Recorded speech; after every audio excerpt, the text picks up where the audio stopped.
porque me lo merezco, dijo Dominique con una voz firme y decidida por teléfono, después de que le pregunté por qué me estaba demandando por el 51% de la empresa que habíamos construido juntas con nada más que $5,000 iniciales y nuestra desesperación combinada por escapar de la vida corporativa.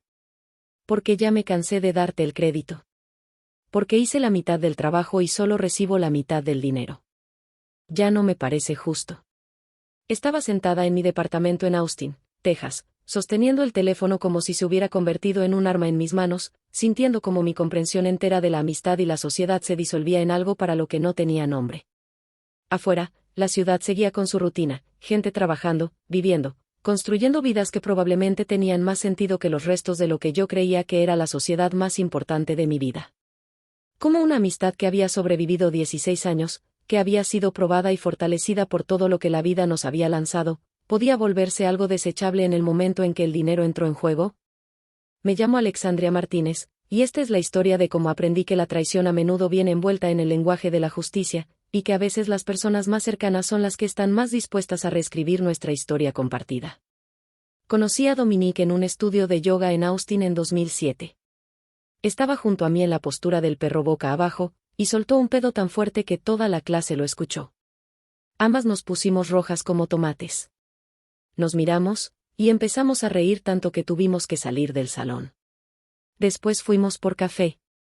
Al día siguiente, por almuerzo. Y después de eso, se convirtió en esa amiga sin la que no te imaginas tu vida. Durante 16 años, Dominique fue mi persona. Pasamos por todo juntas, rupturas amorosas, cambios de carrera, dramas familiares, sustos de salud. Ella me sostuvo la mano cuando mi papá murió.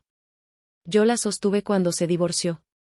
Nos apoyamos mutuamente en cada transición, en cada crisis, en cada momento de duda. Las dos trabajábamos en marketing corporativo. Ganábamos bien, pero sentíamos que estábamos construyendo el sueño de alguien más, no el nuestro.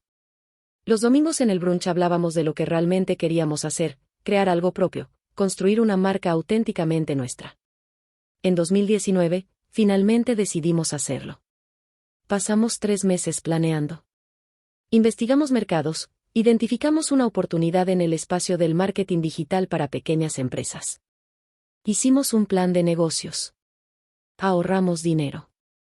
Y en enero de 2020, renunciamos a nuestros trabajos el mismo día. Dominique tenía $8,000 ahorrados. Yo tenía $7,000. En total, $15,000. Decidimos invertir $5,000 para lanzar la empresa y guardar el resto como fondo de emergencia. La llamamos Catalyst Marketing. Durante el primer año, trabajamos desde mi cochera. Comíamos ramen, tomábamos café barato y trabajábamos 16 horas diarias buscando clientes. Dominique se encargaba del lado creativo, yo, del desarrollo de negocios y operaciones. Éramos el equipo perfecto, nuestras habilidades se complementaban de una manera casi mágica. Conseguimos nuestro primer cliente al tercer mes. A los 6 meses, teníamos 5. Al final del primer año, 20 clientes y $50,000 al mes en ingresos. En el segundo año, rentamos oficina, contratamos a nuestra primera empleada y alcanzamos $600,000 en ingresos. En el tercer año, ya éramos un equipo de 8. Ganamos varios premios del sector. Los ingresos llegaron a $1.2 millones. Éramos rentables. Éramos exitosas. Y entonces, en marzo de 2023, recibí un correo de un abogado llamado Thomas Harford, representante de Dominique. El correo decía que Dominique estaba demandando el 51% de propiedad de Catalyst Marketing, argumentando que su papel en la dirección creativa era tan esencial que merecía control mayoritario. Incluía documentación, cada correo, cada mensaje de texto, cada conversación sobre la empresa que, al parecer, había estado documentando cuidadosamente por 3 años. Tenía capturas de pantalla donde yo tomaba crédito por sus ideas. Correos donde tomaba decisiones sin consultarla. Pruebas de llamadas con clientes que había hecho sin su participación, aunque el trabajo era colaborativo. Nada de eso era estrictamente falso. Pero todo estaba incompleto. Faltaba contexto. Era una narrativa cuidadosamente construida para hacerme ver como una socia controladora que se aprovechaba de sus aportes. Llamé a Dominique de inmediato. ¿Qué estás haciendo?, le pregunté. ¿Por qué me estás demandando? No te estoy demandando, dijo, con una voz tan calmada que daba miedo. Estoy tomando lo que es mío. Estás tomando lo que es nuestro, le dije. Lo construimos juntas. 50-50. No, dijo Dominique.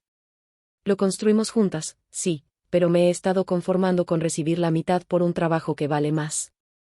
Tú manejas la parte de negocios, pero yo llevo la parte creativa que realmente atrae a los clientes. Sin mí, esta empresa no es nada. Tú lo sabes. Yo lo sé. Así que ahora voy a adueñarme de ese hecho. Intenté razonar con ella. Le recordé nuestra amistad, lo que habíamos sacrificado, todo lo que habíamos vivido.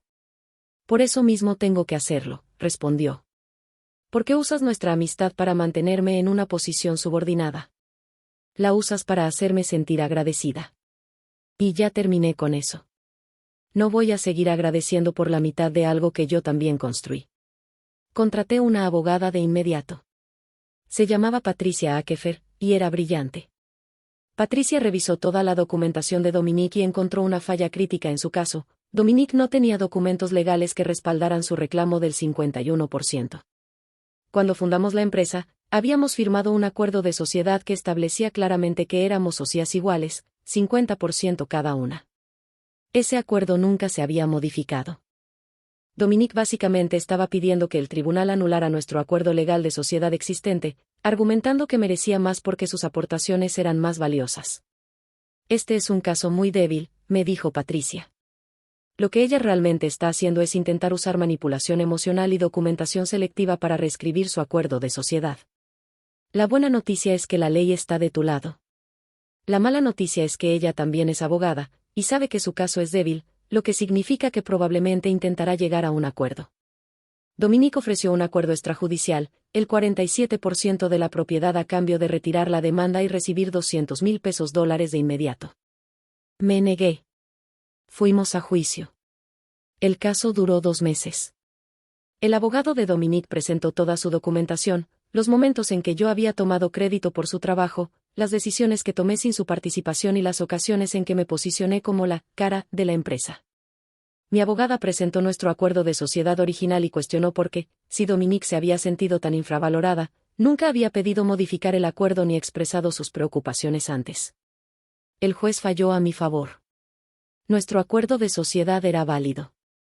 Dominique no tenía derecho legal a reclamar una participación mayor. Pero Dominique también presentó una contrademanda por acoso laboral y robo de crédito, lo que prolongó el caso otros 6 meses.